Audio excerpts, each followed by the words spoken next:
Hi, my name is Matt and welcome to my latest gaming news video. I'll be covering recent gaming news as well as some other gaming related things in this video. I'm grateful for any feedback, so if you feel the need to do so, please leave a comment below. You can also like and subscribe if you enjoy my videos. I'm now getting some gaming news from the past week or so. Actually, before that though, I did want to add there won't be a tech news video this week as I'm pretty busy IRL at the moment. And I'm also sort of having a rethink of the videos I want to put out going forward. I'm still going to do these gaming news videos, but I want to focus more on the gaming side of things instead of half gaming, half tech as it is at the moment with the two separate news videos. I'm not entirely sure how things are going to look at the moment, but expect more gaming-based videos and content and things like maybe sales spotlights, which I've wanted to do for a while, even though I do them in my videos every now and then. But yeah, I used to focus a bit more on them in the video sometimes. Possibly impressions or even reviews, maybe tier lists, top lists and the likes. Yeah, my thoughts on a game I'm playing.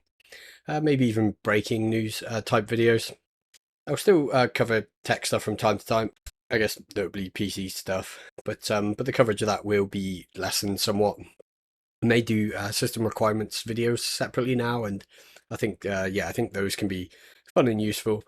And as I've covered console hardware a number of times in my tech news videos, so stuff like that as it's gaming related will be rolled into the gaming news videos, or maybe into standalone videos like for the review and release of, say, a PS5 Pro or next gen Xbox, some things along those lines, etc. But yeah, I'm a big fan of gaming as well as tech, but for this channel, gaming has precedent, I suppose, and kind of, yeah, I want this to be a gaming channel first and foremost, really. Yeah, so that is the plan going forward. But yeah, if you're more here for the tech stuff, we'll still be doing it, but it'll be much less than I. Yeah, I think I'll just focus in on gaming, more gaming related stuff going forward. So yeah, moving on, let's get into the gaming news in a moment. Actually, one more quick bit before we do that. You might notice the gameplay footage for today is Medieval, a truly classic PS1 game that yeah I love, really great game. But yeah, I couldn't think of anything better for footage as this video is coming out just after Halloween, and yeah, I thought I'd add a bit of spooky into the mix. Playing the game via DuckStation, which is a PS1 emulator. And that's the to get the footage, and yeah, I have a physical copy of the game. But yeah, anyway, get into the first bit of gaming news. And the first bit, we have some Microsoft slash Xbox news. This is being reported on at the moment, and it looks like Microsoft will be banning slash blocking the use of unofficial third-party accessories on its Xbox consoles going forward. I believe that Windows Central originally broke this story. I'm going over the Video Game Chronicle article, which has an update to the situation and has confirmation from Microsoft this is indeed the case.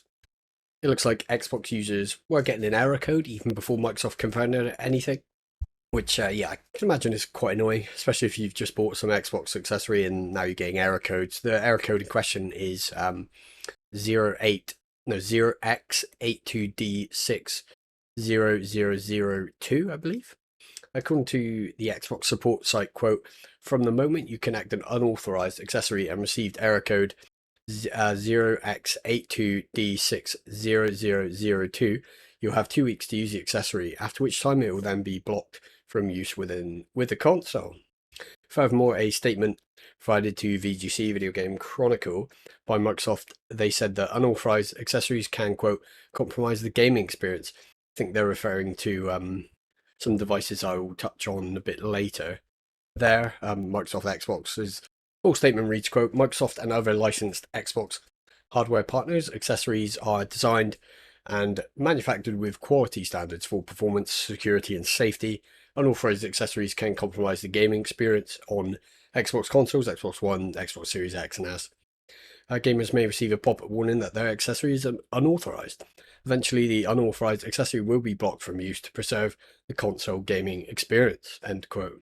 Apologies if this piece is a bit quote heavy, but yeah, it does seem that Microsoft are doing this due to devices from companies like XIM, XIM, I believe they're called, and Cronus, which can be apparently be used to gain an advantage in multiplayer games and can be used by cheaters and hackers, etc., I believe. I don't have much knowledge of such devices or accessories, but Mutahar over here at his YouTube channel, Some Ordinary Gamers, did a good breakdown of the story and why it might be happening. I'll link the video in the description below if you want to, yeah, go check that out and get a bit more info on it. Now on to the next gaming news piece. This one is related to FromSoftware. As you probably already know, they are the developers behind the Souls games, Secure, and along with Sekiro, Elden Ring, Armored Core, and so on. But yeah, following the huge success of its two most recent games, Elden Ring and Armored Core 6: Fires of Rubicon, two games I really enjoyed. FromSoftware is working on, quote, multiple new projects. This is apparently leading to an increased recruitment drive so that the studio, I guess, can deal with the increased project load. Yeah, it's good to see a studio hiring more instead of firing more. I'm reading up on this via Games Radar, but according to a report from IGN Japan, FromSoftware has scheduled a number of recruiting sessions for December this year. The new staff are being brought on to work on those multiple new projects. Currently, I believe the only thing FromSoftware have confirmed that is in development is the Elden Ring DLC, Shadow of the Erd Tree, which is apparently coming in February of next year, so not too long for that one.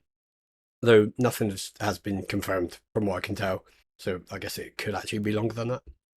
I guess other projects, getting to that, may include an Armored Core 6 DLC, another Elden Ring DLC, or maybe even a sequel to that game. Potentially another Souls game, although I've not really heard anything of another Souls game since Dark Souls 3, I guess. Maybe a Sekiro sequel, a new IP, intellectual property of some kind, or maybe a Bloodborne PC port slash remaster. I think a lot of people opened that. I would, yeah, certainly love that. Played most of FromSoftware games since they released Dark Souls, the original one. I played it through PC, through Steam, the Prepare to Die edition. So yeah, I'd be happy with a new fully fledged game entry in that series or one of its other established franchises. Sekiro 2 would be pretty awesome. If I had to pick, I think I'd choose a Bloodborne PC port slash remaster. I haven't actually played Bloodborne yet. I do actually have a copy of it, but yeah, I haven't got around to playing it. I picked it up a little while ago. But yeah, I'm sort of hoping for a PC port of Demon Souls remake as well. That would be pretty cool. But yeah, Bloodborne and Demon Souls remake are, yeah, the two FromSoftware games since Dark Souls that I haven't played. Briefly played the original Demon Souls via RPCS3, and I do have a PS3 copy. But yeah, need to give it a proper playthrough sometime. That was another yeah, game I picked up for my I guess collection, I guess. And yeah, sometime we'll get around to playing it. But yeah, I'm fairly sure I'd be pretty happy with whatever FromSoftware are working on. They've sort of, I guess, hit it out of the park with, I think, everything they've released. At least that's the case with everything I've played that was developed by them. But yeah, just to add before I move on, the increased staff could also be used. This was brought up to help further FromSoftware's self-publishing plans. So that might be another reason for the recruitment drive. Now on to a few Ubisoft news pieces. The first one is regarding the ever woeful Skull and Bones, a game that was envisioned, I think, 10 years ago, has since been in development hell. I believe Skull and Bones started as an extension of Assassin's Creed 4's Black Flag's pirate slash like naval mechanics. However, Ubisoft made the decision to create a fully fledged pirate game off of the idea. Which, yeah, does sound really cool, but so far Ubisoft has had a ton of issues bringing the concept to reality, with the project facing many delays and setbacks over the years. Skull and Bones was meant to release in September of last year, 2022, so I believe originally.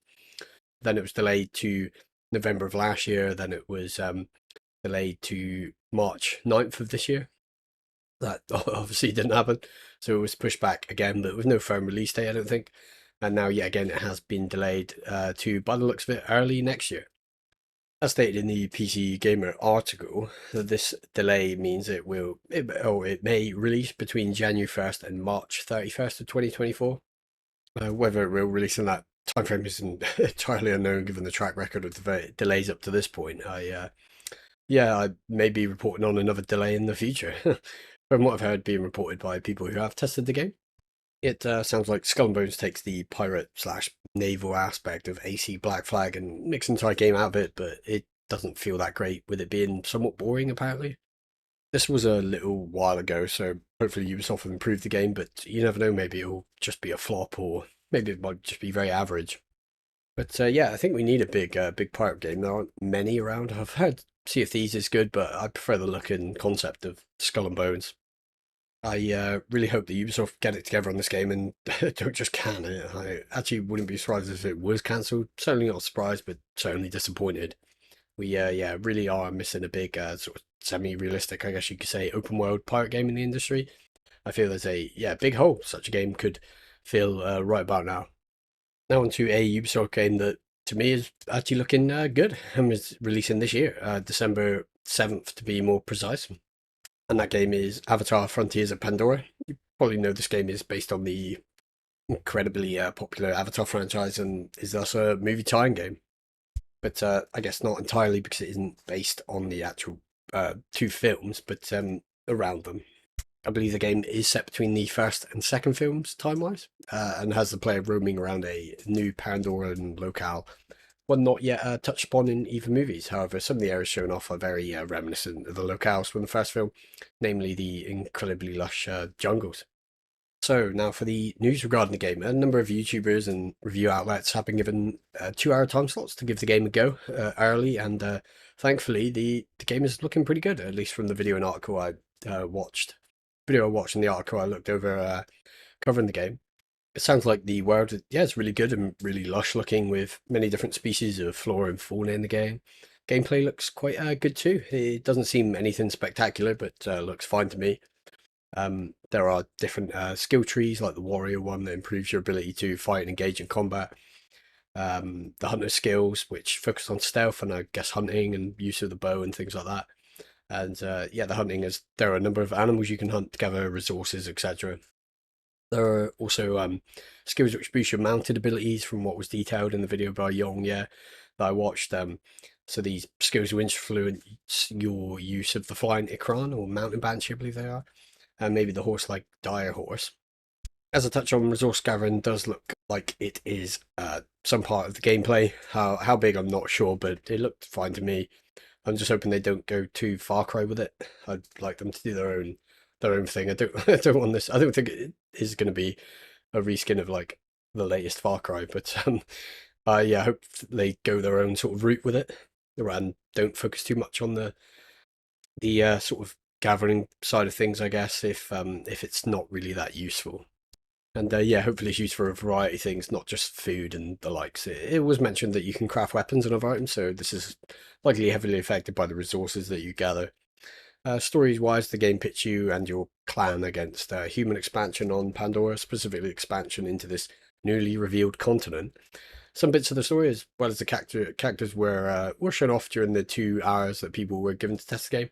However, not enough to really tell if it's going to be any good. It looks okay, but I don't really know. Graphics wise, the game looks very good, and I'm really liking the lush and rich environments. Frontiers Pandora is, yeah, very pleasing to look at if you like colourful, vibrant jungle looks. I thought it was using Unreal Engine 5, but it's in fact using an upgraded version of Ubisoft slash Massive Entertainment, who are the developers, Snowdrop engine.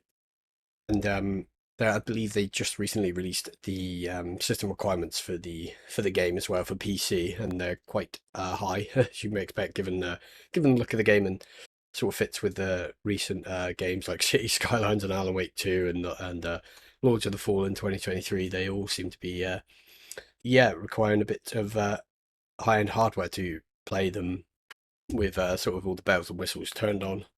Some feedback was given in these 2 hour tests was that the game looks great and plays well, but had some issues with hop in and whether the gameplay loop could keep people intrigued for long periods at a time.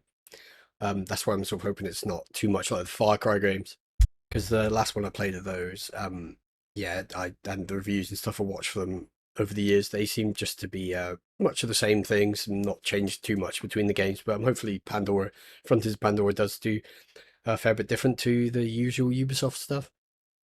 But yeah, I am yeah looking forward to the game, and apparently the testers the people have been given for the 2 hours was an early build, so any issues will hopefully get ironed out before release, and when the game is released to public, maybe it will be more expansive than what the 2 hour playtest sort of showed off. And yeah, look forward to this game. The reception receives, and hopefully Massive Entertainment have created a great game. So far, I'm actually optimistic that it will be a good game. And just to add, I did play the Xbox 360 era Avatar game. I really enjoyed it. I still have my copy around here somewhere. But yeah, I do have to say that I'm disappointed Avatar Frontiers Pandora that it's not available via Steam. As yeah, last time I used Ubisoft's launcher, it wasn't great. This was a while ago though. But yeah, I don't know why they didn't just put it on Steam. Even Activision are now. And even EA are putting all their games on Steam, so I don't really understand why Ubisoft wants to go its own way. Well, I guess I do understand, but it's not really ideal, I would say, for most PC gamers to have the Ubisoft store or whatever as well. But yeah, if the game gets good reviews, I think I'll just purchase maybe a month of Ubisoft Plus and play the game through their after I guess use their launcher just to see what it's like for myself. But yeah, definitely looking forward to Avatar Frontiers Pandora. Oh, and just to add, it is December 7th. It's coming out, so I'll cover that in an upcoming game section in the future, likely. I'm pretty sure I will. And yeah, let's just hope Ubisoft don't mess something up. And finally, Ubisoft story for today, along with the first one, is another sort of negative one. The news is that Ubisoft will be shutting down online servers/services for some of its older games, including the older Assassin's Creed games. The decision was announced by Ubisoft recently and will take effect on January 25th, 2024. I've reported on this sort of thing happening in the past. I believe it was EA who most recently closed servers for some of its older games. I think Crisis 3 was in the list of those games. But yeah, along with a few others. But yeah, back to the Ubisoft plans. 10 games will be affected by the shutdowns, and thus multiplayer and other online services for these games will no longer function. The games are Assassin's Creed 2, Xbox 360, Assassin's Creed Brotherhood, Mac, AC Liberation HD, Xbox 360, PS3, AC Revelations PC, Ghost Recon Future Soldier PC, Heroes of Might and Magic 6 PC, NCIS PC, Ruse PC, Splinter Cell Conviction Xbox 360, and Trials Evolution PC. Ubisoft said regarding this recently, quote, decommissioning such services for older games is not something we take lightly, but is a necessity as the technology that drove those services has grown obsolete, end quote. Kind of, I think they're just saying that for no reason. I don't really see why, just because apparently it's been obsolete, but if that's what they're saying, then that's why they've done it. But I feel there's probably more to this than just stuff growing obsolete. So, and yeah, these are pretty old games, but it's nonetheless not great. I can't imagine a ton of people still playing these games online, though it would be annoying if you do still play these games online and now Ubisoft is pulling the rug out, so to speak. Maybe modders will be able to find workarounds via emulation so you can still play these games online. Or maybe players can set up private servers, etc. I'm not really sure. A lot of older console exclusive games are still playable via emulation, actually via not just via emulation, that's quite obvious, but playable online via emulation. So the multiplayer is still kept alive, such as games like Metal Gear Solid 4 Guns of the Patriots. So maybe a similar thing can be done here if there's an appetite for it, that is. Next up, we move away from Ubisoft and we have some news from Remedy Entertainment. Remedy are the developers behind a number of games, including but not limited to Control and the recently released Alan Wake 2, a game I covered in a previous gamer news video and I believe a previous tech news video. Looks like Alan Wake 2 is doing okay, although it does have some performance issues on PC owing to its somewhat to its system requirements, something I covered in my previous tech news video. Following the release, this is the news piece. Following the release of Alan Wake 2, Remedy are going to be focusing on the Control sequel and the remakes of Max Payne 1 and 2. I vaguely remember hearing about the Max Payne remakes. I didn't realise Remedy were developing them, however. During a recent financial review, Remedy CEO Tero Vitala said that the Max Payne remakes had, quote, progressed into the production readiness stage, and that the team at Remedy had, quote, gained clarity on the style and scope of the game. Looks like the remakes of Max Payne 1 and 2 will be remade into a single package or game, maybe a collection, and Remedy actually has the backing of Rockstar, who own the rights to the Max Payne franchise or series. Alongside this, Control was referenced and is still in the quote proof of concept stage. Somewhere it will apparently be staying for quote next few financial quarters. So yeah, I did play a bit of the first Max Payne game back in the day, but not the second game or the third game, and I didn't finish the first game. Just played a bit of it, not that much. But yeah, they were all well received games, and the original games are classics from that sort of era. So yeah, I'm looking forward to how the remake of these games end up. Maybe I'll actually play through them one day if the remakes are any good. As for Control, I haven't played it, and from what I've seen, it's not my type of game, but I know it was also well received. Going by the statements, Control 2 is seemingly a fair ways off, at least when compared to the Max Payne remakes. I believe they'll be most certainly coming first, and then Control 2. Before we move into the game reception section, then the upcoming section, I had a couple bits to cover, including some or another layoff story, another one in a string of layoffs that have been affecting the gaming industry over the past year or so.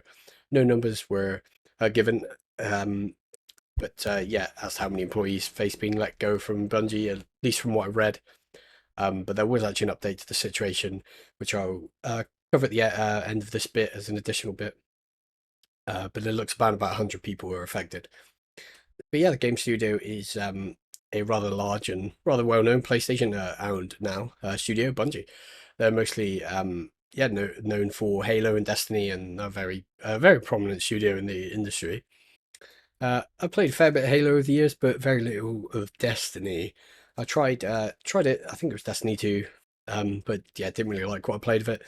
Maybe I should have stuck with it more, but I didn't. I just wasn't having a great time with it. Just not my type of game these days, I guess.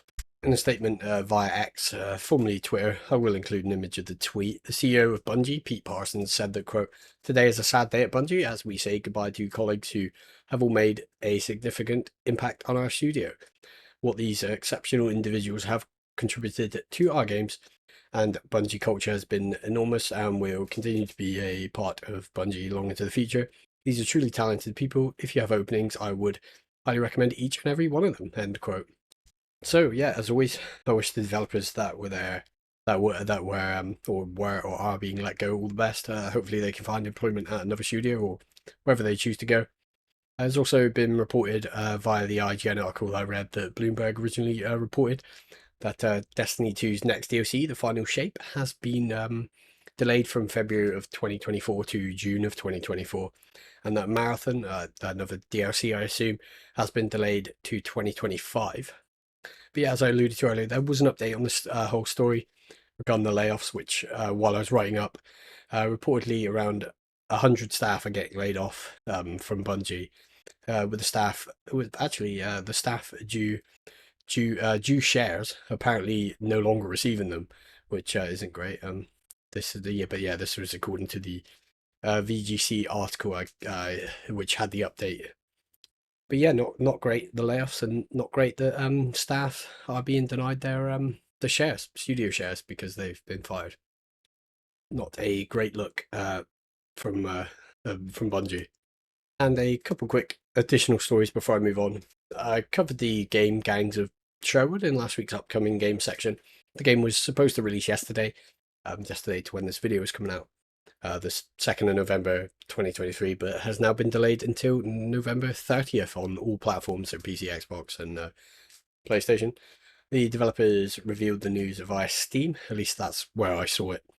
I will include the image around here. The developers said in a statement that, quote, "Dear players, in light of the abundant feedback gathered from the Gangs of Sherwood demo period during October's Steam Next Fest, our teams have decided to defer the game's official release, originally scheduled for 2nd of November until 30th of November 2023.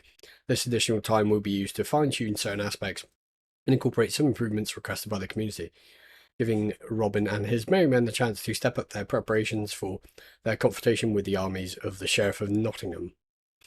Yeah, not too surprised. This has happened as the game was getting some feedback that was critical. So hopefully this delay will allow the developers to improve the game somewhat. Hopefully more, bring it in line with what players are wanting. A month isn't much time to do anything major, at least in my eyes, but as they detailed, it will be useful, will be used to implement improvements requested by the community. So yeah, minus another delay, the game will be releasing on the 30th of November, and I may cover it in the game reception section following its release, and I may just do it on the relevant week, upcoming game section bit for that week. I may just add a bit about the game, but yeah, we'll see what happens with Gangs of Sherwood. And the next additional story is regarding the Creative Assembly slash Total War situation. There seems to be a fair bit of issues going on with the Creative Assembly CA at the moment. Starting with Total War Warhammer 3, but mainly with the overpriced DLC for Warhammer 3 Shadows of Change, which was rightfully blasted for its price increase. Game's Steam rating has now dropped to 31% at the time I checked. But yeah, for context, this is lower than Rise of Kong. Warhammer 3 certainly isn't as bad as that game, I don't believe, but it just shows how frustrated Total War fans are with CA and the franchise as it stands right now. More recently, Sega cancelled Hyenas, covered that in a previous video, which was going to be a looter shooter type game that was being developed by Creative Assembly.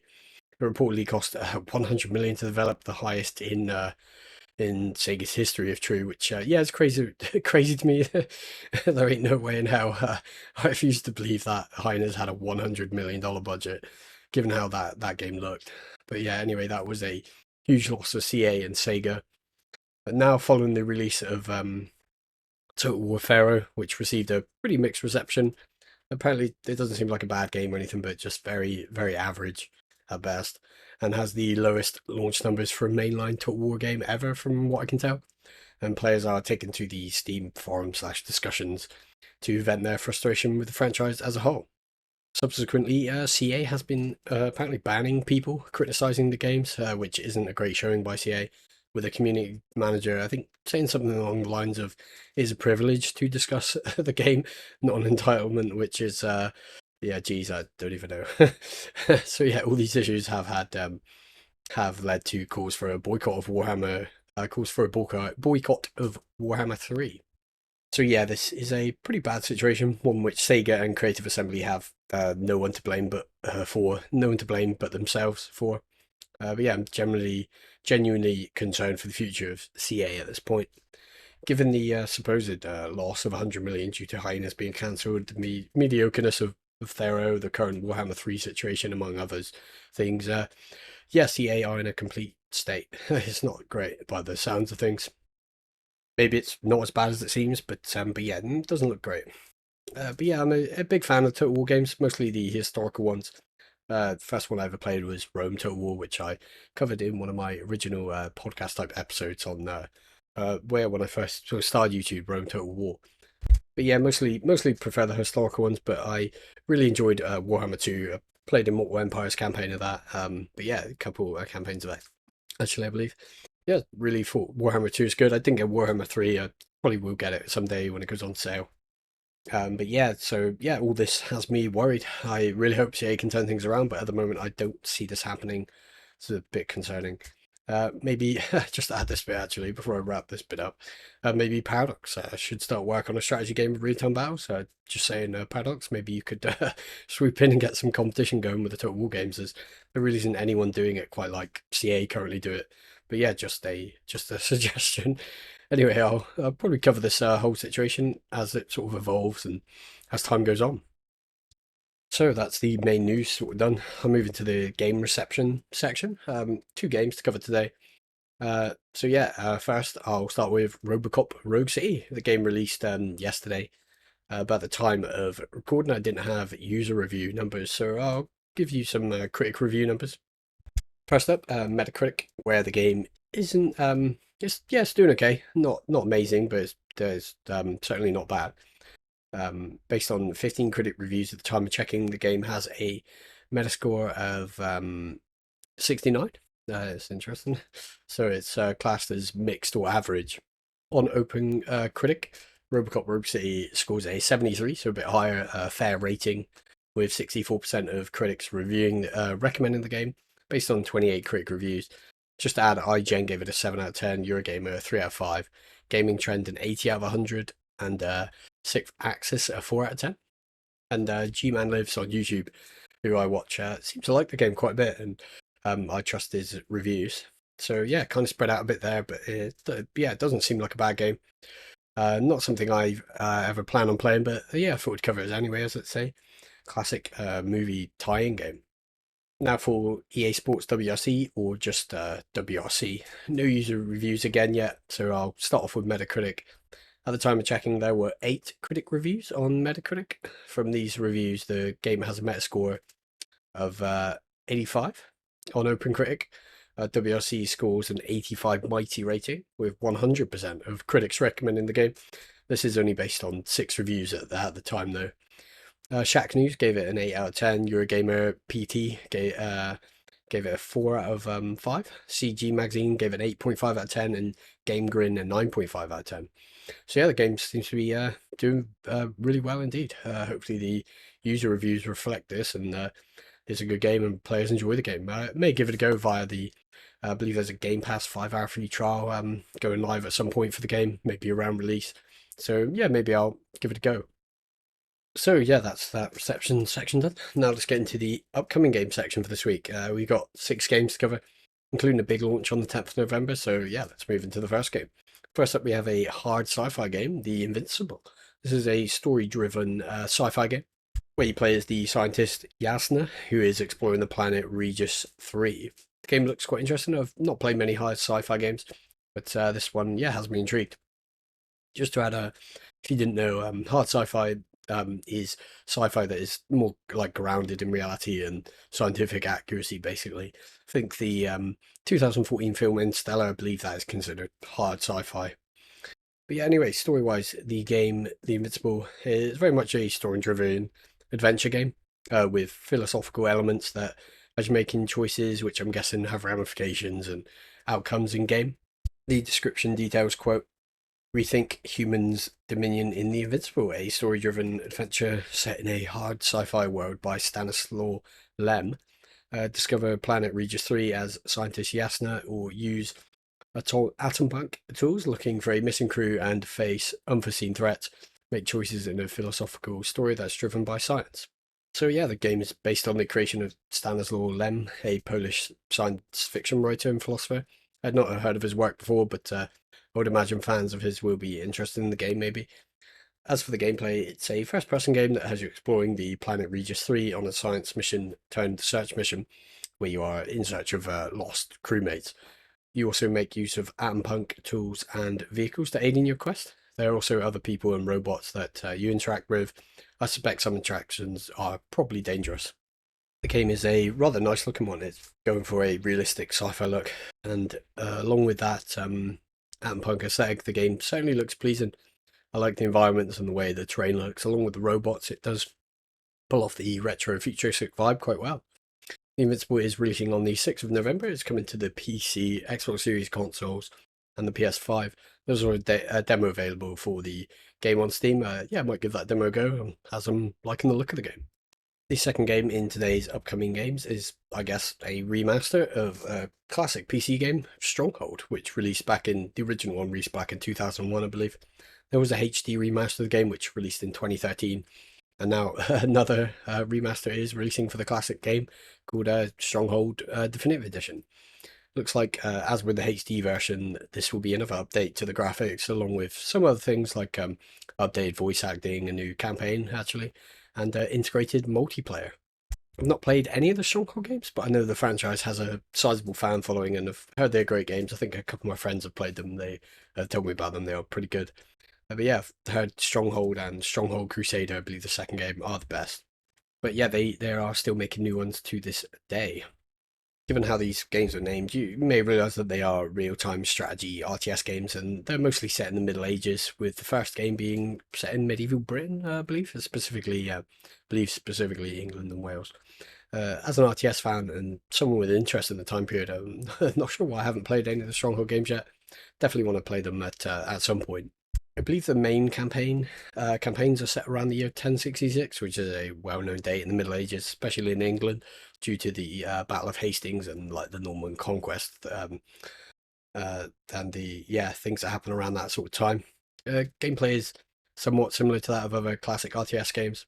Although, as the name suggests, these games are based around your castle stronghold, which I believe is your main base. As covered in the description for stronghold definition, you will be aiming to, quote, strike down each villainous lord in missions ranging from breaking sieges and capturing enemy castles to building epic fortresses and repelling enemy assaults.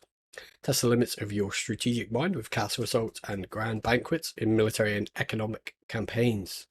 So this game has strategy, city builder, economics, and RTS battle gameplay, and the combination of which does make these games quite unique.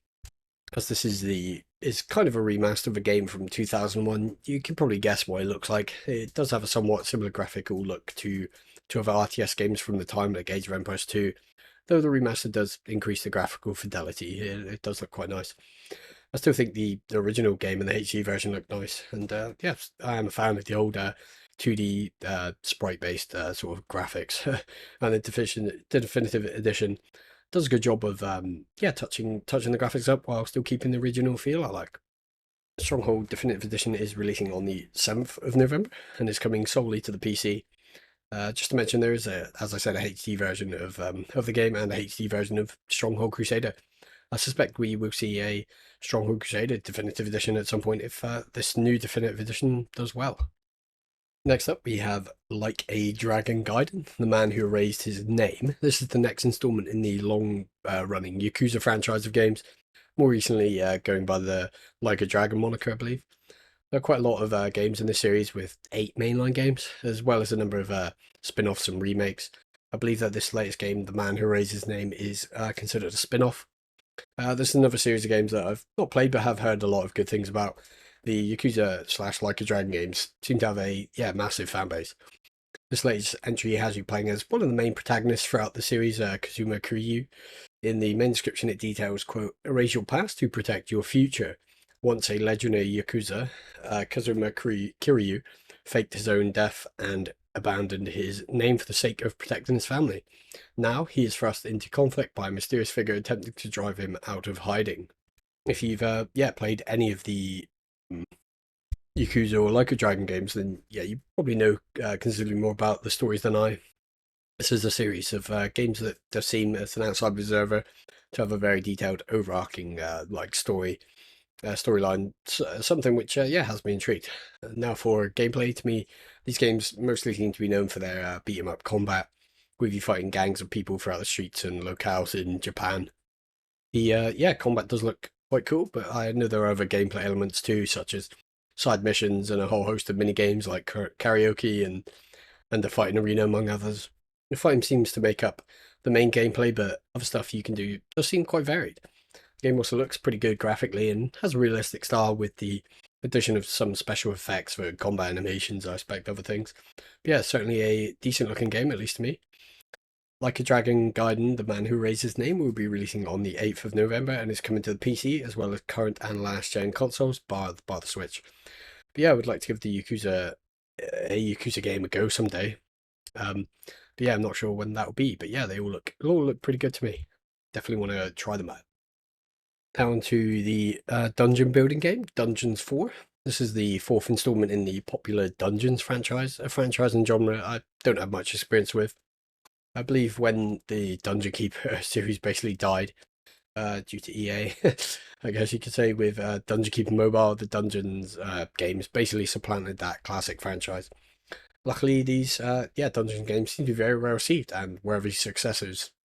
When I checked, Dungeons 3 was 95% positive on Steam, which is rather impressive.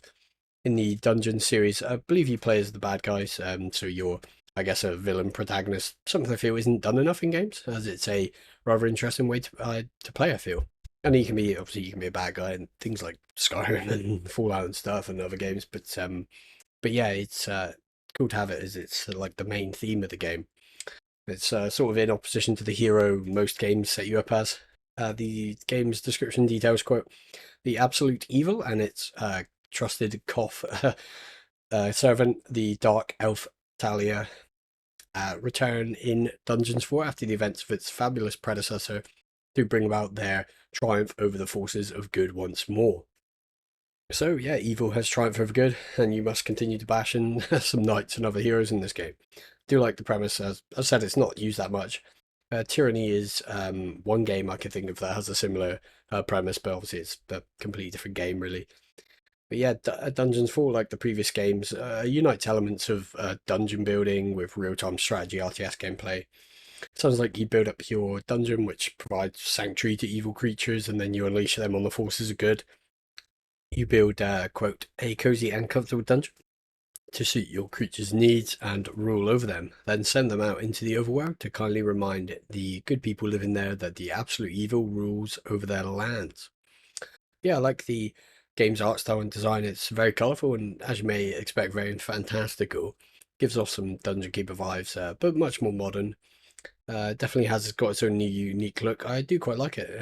Yeah, it's the worlds and environments are dark and colourful and very easy on the eyes. In some ways, it reminds me of the farm slash life sim games I seem to keep covering, but much darker. The setting definitely fits the setting very well. Dungeons 4 is releasing on the 9th of November and is coming to the PC, Xbox Series consoles, the PS5 and the Nintendo Switch. The game also has a demo on Steam and Xbox.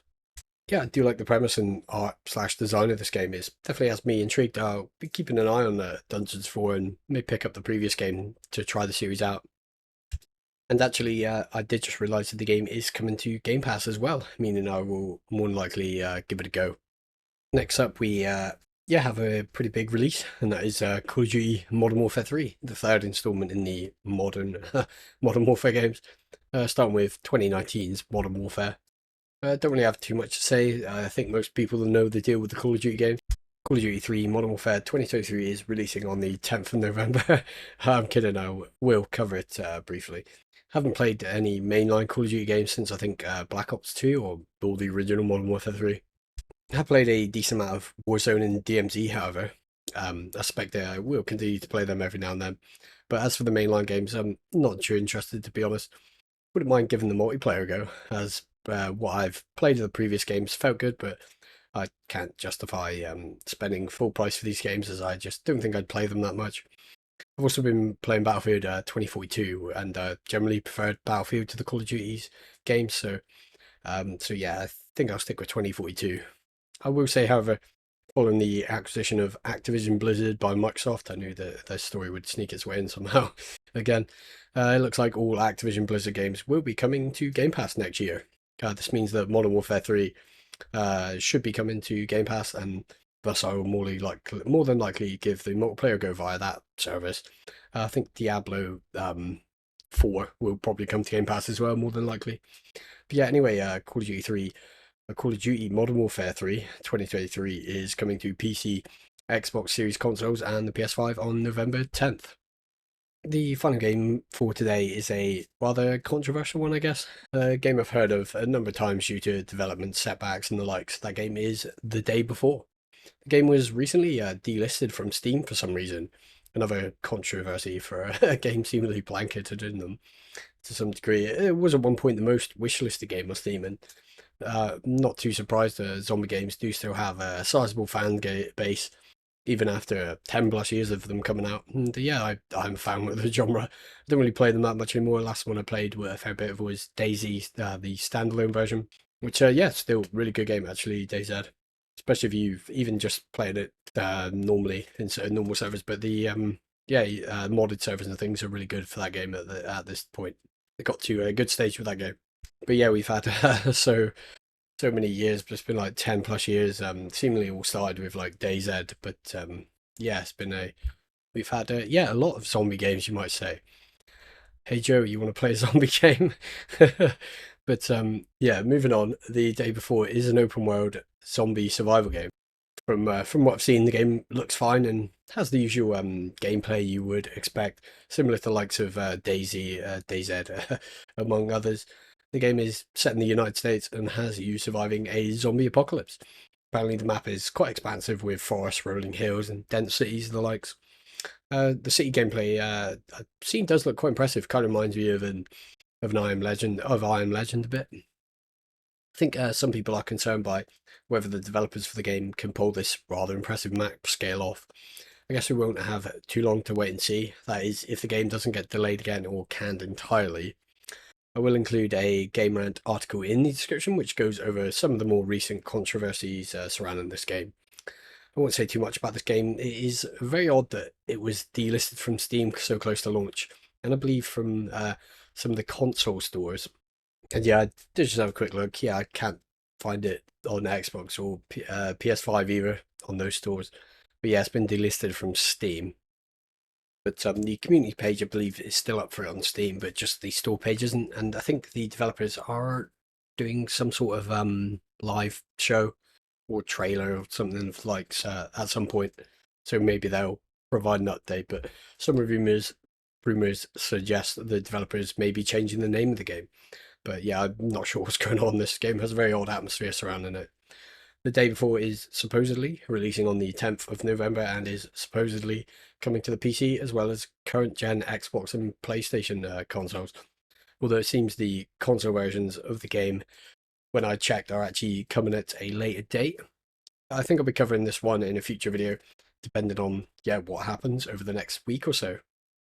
Now we will do a quick spotlight section before I wrap up the video. So this week's gaming news spotlight section. This week is a video by Yongya, as well as an article by Video Game Chronicle. I watch Yongya's videos quite often, and the video for today is his 2-hour playtest of Avatar Frontiers of Pandora. It's not actually 2 hours long. It's about 20 minutes long, but his thoughts on the game from his 2-hour playtest. If you want more info and want to see the actual gameplay of Yong playing the Frontiers of Pandora, definitely give the video a watch. It's a really good one. He goes over his experience with the game during the 2 hours spent playing the game. The video will be linked in the spotlight section of the description below. I also link the VGC article in case you want to read through a written impression of the game too. So that's all the game coverage from me today. As I said earlier, there won't be a tech news video tomorrow. And yeah, I'm still sort of figuring out what to do with other videos. So I've got some ideas and some plans, but yeah, they'll come out as I sort of work through all that. And yeah, as I said, there will still be some tech content, but just not as much. It'd be quite lessened on that front. As I want to focus more on gaming stuff. So this will be likely the only video from me this week. We'll see what happens next week, but I need to have a bit of a think through some other things I've got planned. So we'll see how that goes. But anyway, as always, feedback is appreciated. So go ahead and like and leave a comment. If you enjoy my videos and commentary, feel free to subscribe. Thank you for watching, and I'll be back again soon.